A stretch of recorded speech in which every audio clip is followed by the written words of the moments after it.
Another day, another review. Today you're joining me inside a large SUV, a family SUV rather. Welcome back to Reviews and Wheels.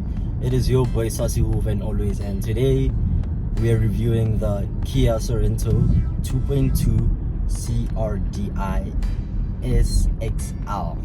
Yes, that is the vehicle that we're in today. So, quick facts about the car. It has 148 kilowatts and 440 newton meters of torque.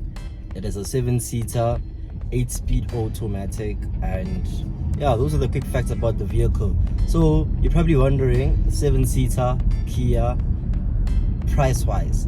So price of the vehicle is 1,064,995. So my question you're asking, or everybody has been asking, is this vehicle worth the price?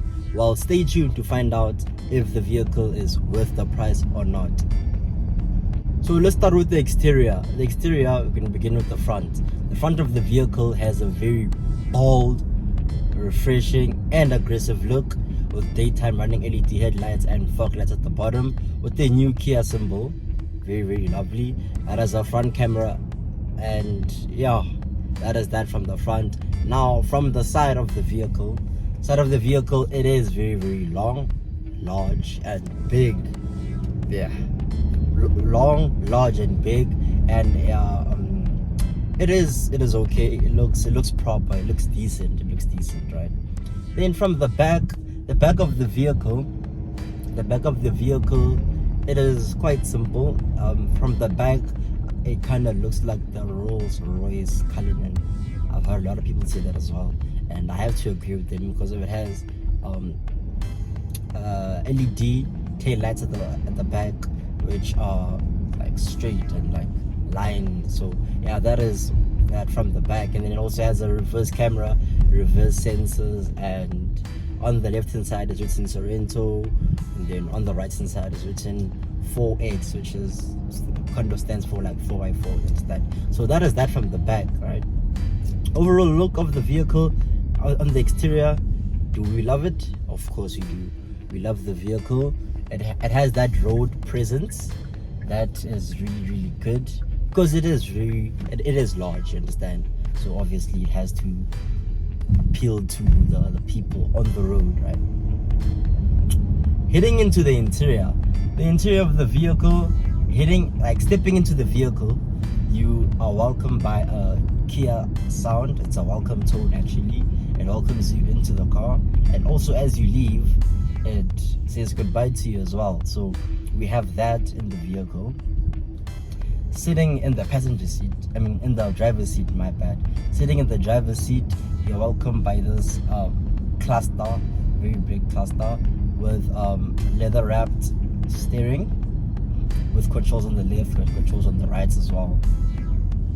So controls on the left is mostly for the infotainment system. That is the controls on the left, like your mode, volume up, volume down, changing of the frequency, etc. And on the right is controls for your digital instrument cluster and your cruise control, and also your steering wheel assist and setting up of the adaptive cruise control, like the distance of which you want it to start braking, understand? So we have that on the controls on our right? And we also have pedal shifters. The minus is on the left, the plus is on the right.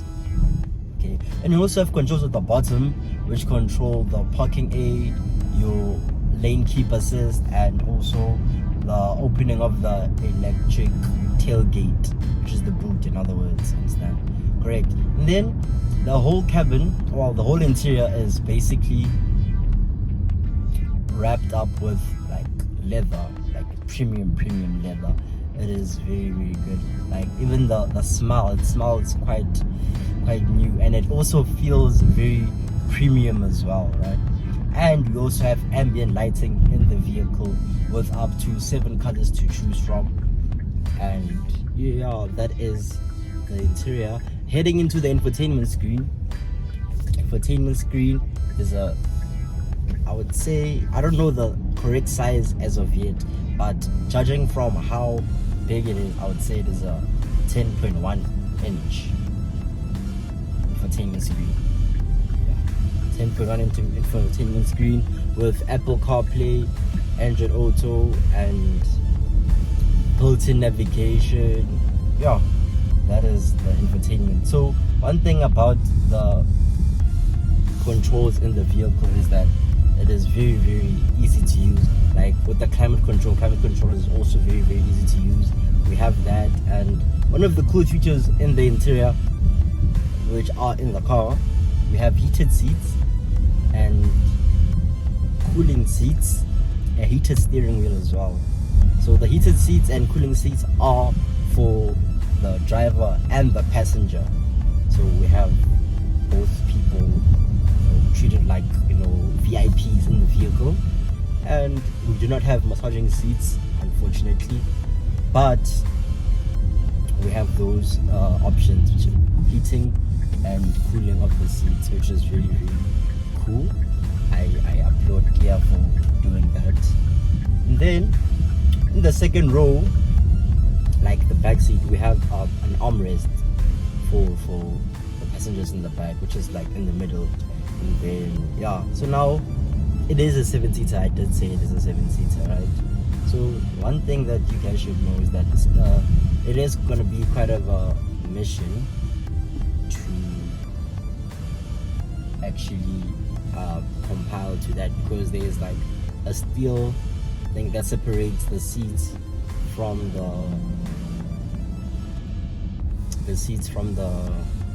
boot. So with the boot down, with the seats down, the boot is actually very big because of the seats are down. Then with the seats up, the boot is not that spacious. Like a tiny little bar of which you can put like small groceries and stuff. And then to remove, for everything that to sit up, you need to remove that bar and put it down in the boot in that small little space so that everything can sit up. And one thing about the headroom from the third row, there is a lot of headroom and legroom, so you will not be cramped. Another thing about the features in this car, we have lane keep assist, we have blind spot detection, we have a 360-degree camera which shows you everything, literally everything. And the quality in here is also really, really cool. We have a 12 speaker Bose, or is it Boss, whichever one tickles your fancy. We have a 12 speaker Bose sound system. For me, it kind of sounds like, Bose is better than Boss. So we have a 12 speaker Bose sound system, which is a banger sound system in the vehicle. And yeah, so we have 4 in the front here from the first row. Second row we have 2. Third row we have another 4 as well. So listening to music in this vehicle, absolute beauty. Also, we do have a panoramic sunroof, right? So fuel consumption in this vehicle, full tank gives me a range of about 850 kilometers, right? And ever since the vehicle arrived, I've been driving in Eco. And I must say it did save me a lot, because we are still left with 230 kilometers left. And yeah, at some parts I was using the vehicle in sport and comfort, and there's also smart. So there's 4 driving modes, and also terrain wise, there's snow, there's mud, and there's also, what is this, sand. Snow, mud, and sand. So off-roading type vibe, you understand? So that is that here. So fuel consumption wise, with eco mode and everything, I've been averaging 9.6 liters per 100 kilometers. Is that good? Is that bad? For a 2.2 liter turbocharged diesel, 2.2 liter diesel, turbocharged diesel, yeah. Is it good or bad? How much I've been averaging? I think it's okay. It's okay. I haven't had any problems with the vehicle this far. So yeah, I think Kia did a good job also with fuel economy. Also, it is a family car, so I think long distance, since I wasn't doing long distance that much, long distance it would save you quite a lot, and you'd be averaging a lot less. Because I've been driving city driving also it consumes a lot, because it's like robots and stop signs and etc. So yeah. So the things that I like about the vehicle and the things that I don't like about the vehicle.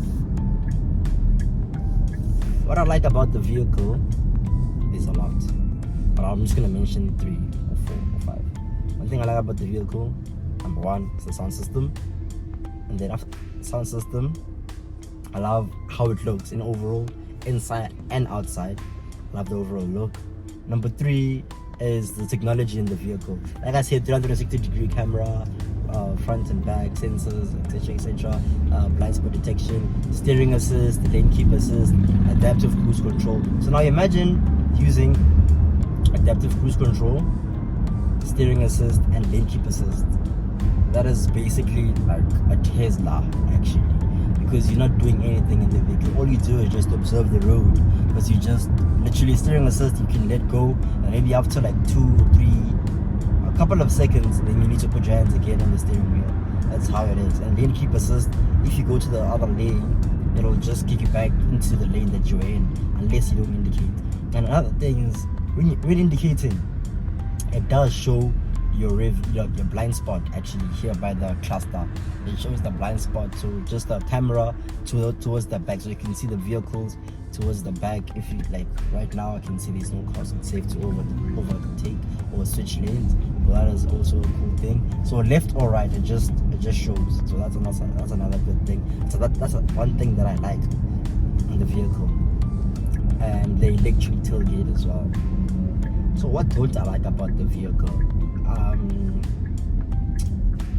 Well, I wouldn't say there's something that I don't like. I just think the vehicle is proper. It's proper. It is spec'd proper, and it is priced accordingly. Yeah, I think it is priced accordingly. So would I say recommend, consider it, or buy it? Do we like it? Yes, we like it. Would we buy it? Yes, we would buy it. Should you consider it? Yes, you should consider it. Who would I recommend it to? I recommend it to people looking for the vehicle. Obviously, it is just above 1 million, but the starting price of the vehicle, I think it's 820,000 going up, I think.